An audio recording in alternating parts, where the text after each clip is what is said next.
Good morning, friends. It is April 16. Can you believe it's already the 16th of April?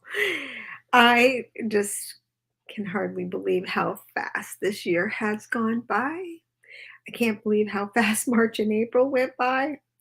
Actually, I think February kind of dragged for me because it was so cold.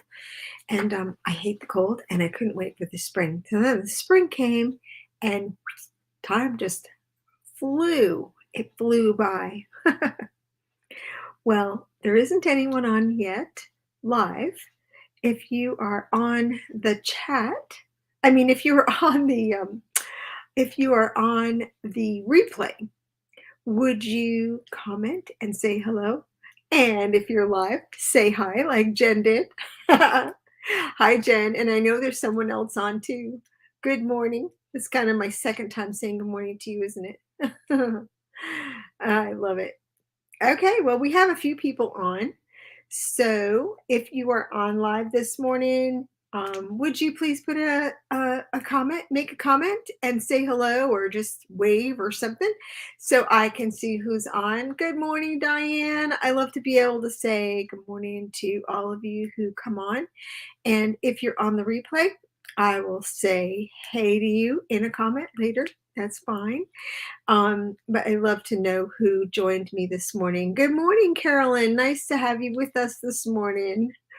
So I was thinking, as I always do, the night before and the morning of Fireside Chat, what would God like me to talk about? Oftentimes, I like to share what God has been doing in my life. And how I've been encouraged and my faith has grown because of that. And this morning I said, it's Easter weekend, right? So of course I should talk about Easter. um, but we do talk about Christ died on the cross on Friday, and we talk about his resurrection. That's what Easter is about, right? But how often do we talk about the 3 days? And what's the significance of 3 days? I started thinking about that last night. And I have always, I've always been taught that there are three ways that we come to know God. One is, of course, by his word. The second is by his creation. Romans 1:20 says that all who God is, his divine power, and his qualities are seen in what he has created, right? So if we need to be reminded of God, go outside and look around at what he has created. Um, we experience some of who God is by what he has created. We experience some of who God is when we read his word, and we come to know God by our own experience of him in our lives. So I was thinking about these 3 days, and I was thinking about, his word, his creation, and my experience, and what those 3 days has to do or how they affect how I get to know God. So I did a little research and I learned one little thing about the 3 days between Christ's death and resurrection that I thought was interesting. So, in those days, and I don't know, maybe it's still true of the Jewish uh, people, but then the Jews believed that your spirit stayed with you for 3 days. So by being in the tomb for 3 days and not raised from the dead until after that, um, actually would not give the Jewish people who doubted any grounds to deny that he was truly dead. So, in other words, if he had come to life later that day or the next day, they would have said, well, he wasn't really dead. So, it was a way of confirming the fact that he was, in fact, dead. Even with Lazarus, if you remember, was not raised back to life until he was dead a few days. So we know for sure that he was dead, and we know for sure that Christ also was dead because he did not come back to life for 3 days. So I thought that was interesting. Um, Also, Jesus died on a Friday. And I thought this was an interesting perspective that I read this morning. Friday was the day of the Passover lamb when the lamb would have been sacrificed. And he did not resurrect until Sunday, which so uh, Sunday represents the beginning of the week, right? So not only when he was resurrected was this new life for us, but also it was a new week, kind of represented that newness. And to me, when I started thinking about how I come to know God through my experience, I was thinking, um, a new day, a new week, a new hour of the day are all reminders to me that not only are we uh, dead in our sin and that we are promised an eternal life with Christ when our physical bodies die, but what about in between? What about the 3 days? The 3 days between Christ's death and resurrection, there is a time of waiting.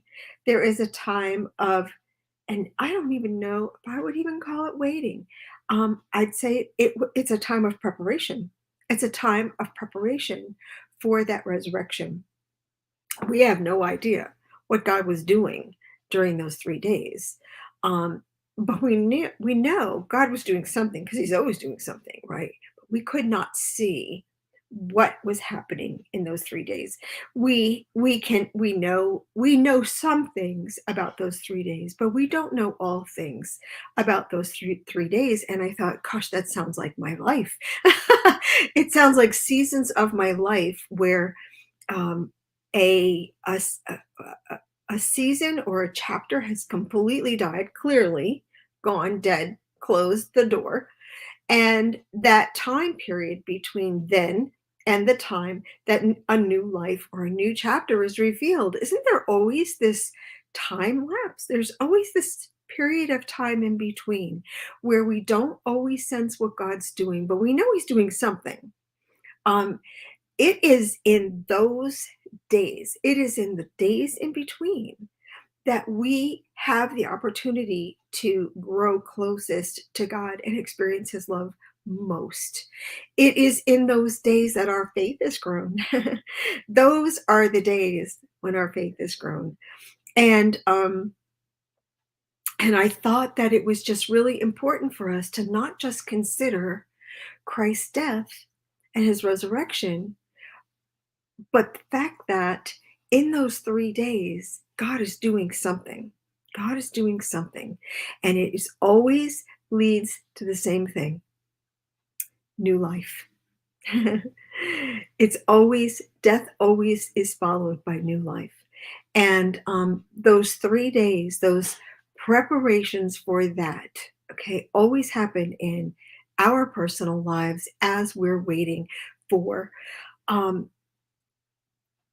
that new life. And you know what's really cool is that we are given the opportunity for new life in so many ways and at so many times, or I'd say so many spots in our timeline. We are promised new life every single second of every day. How about that?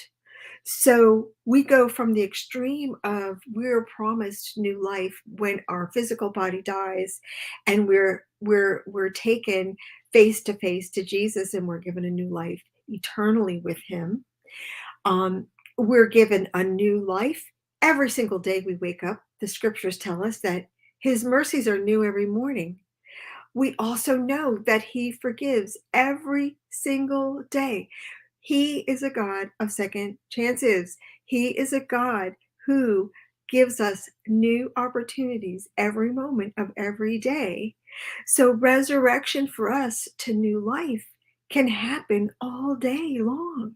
We're given the opportunity to put our self, the old self born of lies and beliefs that don't serve us well and have nothing to do with God, those things die every day, or they can die every day. They can die every minute. of every day. So there's this constant cycle, like spring, there's this constant cycle, or like a rose bush, there's a constant cycle of the falling away and the budding and the bloom. And it's that budding period that kind of represents those 3 days. I have no idea how long it takes for a rose to bloom, so I'm not stuck on the 3 days, but I'm trying to make a comparison here, um, that sometimes in cycles of our lives, there is a time frame when we can't see what God is doing. We don't understand what is happening.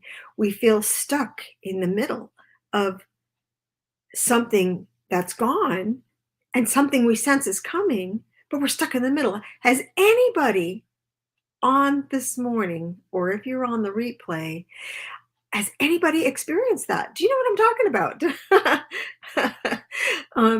I can't imagine that you don't. Um, we we often are in between times. We're often there. And God has us there. Yes, Diane. Good. Diane, she knows what I'm talking about. Yay! um, I I know that God has us there frequently, often, and often for way longer than 3 days, but He has us there because it is in those days, it is in those times for us that we meet God to build our strength, to hold us up, to carry us through, to be there, to reshape, to remold, to restore, to re energize, to revive, to renew our faith. Those are the days that those things happen. And those are the things that are most important to God. Our hearts, our hearts. And we have the opportunity for our hearts to become new every single day and through every single season where something has gone and a door has closed, and we know that new life is coming. So that was my message for this morning. Jesus tells us, and I mentioned this in a post the other day, there's 360 or to 365 days, if I get the exact number, times that Jesus tells us, or the Bible tells us, to fear not. And it is during those days in between that we often have the most fear. We have a fear of letting go of the past, and we have a fear of what the unknown that may be coming. And what do you say here? Yes, we have to wait on him, Carolyn says. Yeah, we have to trust him. We absolutely have to trust him. And those in between times, those are the times when our faith grows. Yes. And it is all part of how God restores, revives, rebuilds our faith, and hope and trust in Him. So that was my message for this morning. I think that maybe um, my message is a little bit short today, but yeah, that is the true definition of faith. Jen, you're right. Um, that we would learn to trust God. Now, when everything is hunky dory, do we think about our need and trust, our need to trust God? Probably not quite as much as we do when we're in that in between, the middle of chapters. It's in the middle of the chapters that we most need God. Um, at the end of a chapter, we have fear. That's when we begin to start calling out on God in desperation. And it is as we wait on Him that our faith builds. But during that time, we have the opportunity to see those things that need to still be put to death. The layers and layers of things in us that no longer serve us well and really aren't of God. The things that we have believed in our past that um, that have nothing to do with God's truth. And those are the times that God is saying, those things must die because I have new life for you. And that new life is available for us every day, every minute of every day as He forgives us. Um, and so I just wanted to give you some food for thought as we go into Easter and as we still are in the middle of our Easter weekend. Um, Ponder, what is God doing with you? Where are you in your journey? Um, what 3 days are you in? I'm saying 3 days, not literally, but where are you? In what part of your life are you in a waiting time, a holding period, a time where God is revealing that which needs to be put to death and that which needs to be raised to life, um, that which needs to rejuvenate, revive, and become new life for us? So I hope that is some good food for thought. I hope you'll take time because this is where God does the most work is when we stop and slow down and take time to really ponder things like this, to ponder um, the many, many different ways that God is revealing Himself to us in His Word. How often are we taking time to be in His Word, to hear from Him who He says He is, not who we think He is, not who we think He should be? And then trusting that as we experience it, as we're living out our lives day to day. So, um, if you ponder this, if you think about it, and you'd like to share a revelation that God gives you as you ponder this today, put it in the chat, even if it's tomorrow. Put it in the comments on the live when it's posted. I'd love to hear from you, or send me a private message. I'd love to hear from you. It's encouraging to me to hear that how I've been encouraged, and then share also encourages you. That's really encouraging to me. It helps build my faith as well. So I love you all. I hope you have a wonderful Easter. I hope you have a wonderful day, a great weekend, and I hope that God continues to be at work in you and you recognize that, and that you grow your faith in Him as He works in your own life. So, love you all. Bye bye.